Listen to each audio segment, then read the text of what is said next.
Golden light catches on the strings of a worn guitar, fingers dancing across frets with the practiced ease that only comes from decades of devotion. Keith Urban stands center stage, a silhouette against blinding lights, his voice carrying stories of resilience across packed arenas. Few artists have transformed country music with such tender authenticity while battling demons that threatened to silence his melody forever. The four-time Grammy winner and producer who redefined Nashville's sound carries an unshakable spirit that belies the darkness he's faced. But beneath the spotlight's glow and behind those piercing blue eyes lies a path marked by devastating losses, addiction's cruel grip, and the kind of heartbreak that reshapes a soul entirely. Before we begin, don't forget to hit like as a gesture of tribute to this extraordinary talent who's given us decades of unforgettable music. At 57, Keith Urban faces a different kind of reckoning. The passage of time has brought the country music icon to a crossroads where the ghosts of his past collide with an uncertain future.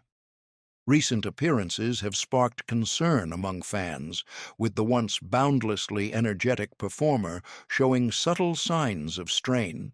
Sources close to Urban describe a man wrestling with the cumulative weight of his journey, the years of substance abuse that nearly claimed his voice, the pressure of maintaining relevance in an industry that constantly demands reinvention, and the quiet burden of keeping his family protected from the spotlight's harsh glare.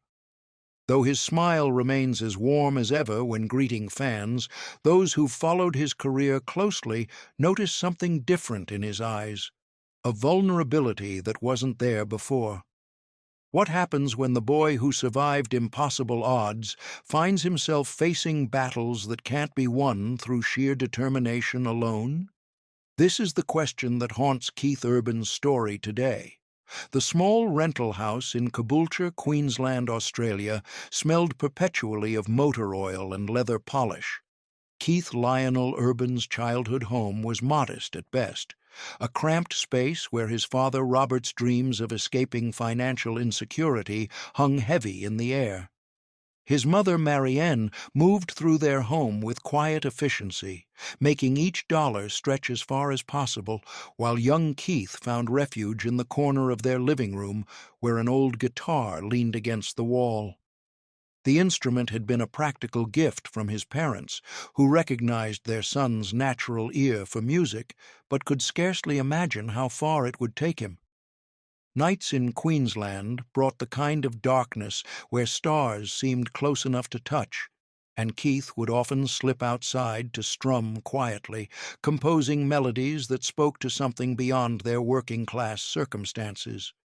His father's record collection, Johnny Cash, Charlie Pride, Don Williams, provided the soundtrack to those formative years, each vinyl spinning stories of men who had transformed their hardships into something beautiful. Even then, there was something in the way Keith held that guitar, not as a toy or even an instrument, but as a lifeline. School proved challenging for the quiet boy, whose mind constantly wandered to rhythms and melodies. Teachers noted his intelligence, but struggled with his inability to focus on subjects that didn't capture his imagination. Classmates remembered him as neither popular nor ostracized, simply present yet somehow apart, as though listening to music only he could hear. By 12, he was performing in local talent shows, his fingers already displaying the dexterity that would one day mesmerize millions. The Urban family's financial struggles cast long shadows. Robert worked tirelessly at his convenience store, often returning home with the weight of uncertain finances etched into the lines of his face. Keith witnessed this daily struggle, absorbing the unspoken message that security was fragile and dreams were luxuries few could afford. These early lessons in scarcity would later fuel both his relentless work ethic and the demons that threatened to derail everything he built. Church on Sundays provided structure, though Keith later admitted his connection was more to the music than the message. The choir director first noticed his perfect pitch, the way he could harmonize instinctively without formal training. This small recognition became a lifeline, the first time someone outside his family saw something special in him. By 14, he was skipping school to perform at local clubs, his parents reluctantly driving him to venues where he was legally too young to enter, except as a performer. The locals called him the kid with the old soul voice, never suspecting they were witnessing the beginning of something extraordinary. Rejection became Keith Urban's most consistent companion through his late teens and early 20s. Nashville, the Mecca he'd dreamed of since childhood, initially wanted nothing to do with the Australian guitarist with unconventional ideas about country music. Record executives would listen politely before delivering variations of the same message: too pop for country, too country for pop. The indignity of being overlooked was compounded by financial pressure, with Urban taking whatever gigs would pay the bills: session work, backing guitar, even brief stints in cover bands playing suburban bars where patrons were more interested in their drinks than the music.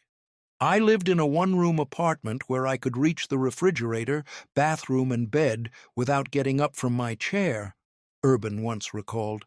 I'd sit there writing songs that no one wanted to hear, wondering if I'd made the biggest mistake of my life. The invisible years, as he later called them, shaped both his resilience and his insecurities.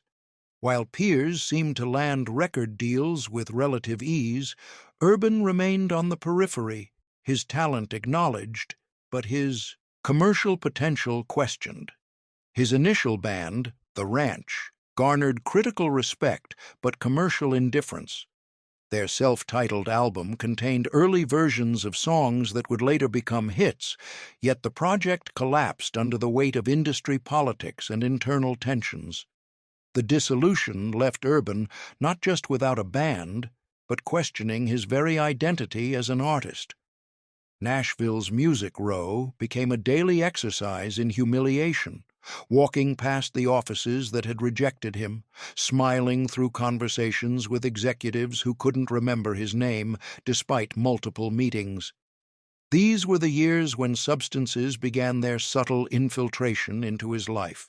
First as social lubricant, then as creative fuel, finally as necessary medicine for a wounded spirit. The pattern established itself quietly. Triumph followed by rejection, momentary connection followed by profound isolation. Invisible in a world obsessed with spotlights, Keith Urban learned to disappear even while physically present, a skill that would nearly cost him everything years later. The 1999 release of Keith Urban's self-titled American debut album changed everything, though not overnight, as legend would later suggest. Your Everything cracked the top 5 on country radio, a breakthrough that came after nearly a decade of doors slamming in his face. There was something different about this moment. Perhaps the timing as country music began embracing more progressive sounds, perhaps the sheer persistence that had finally worn down industry resistance. Whatever the catalyst, listeners connected with his voice in ways that transcended genre conventions. Capitol Records executives, initially skeptical, found themselves surprised by the response, particularly from female listeners drawn to both his vulnerability and undeniable charisma. "I was signing autographs after a small radio station appearance," Urban later recalled, "and this woman looked me in the eyes and said my music made her feel understood. That's when I realized this wasn't just about me anymore." The acknowledgement shifted something fundamental in his approach, a realization that his personal salvation lay in connection rather than acclaim. And that's when everything changed. The invisible barrier between artist and audience dissolved, and Keith Urban found himself moving from small club stages to opening slots on major tours.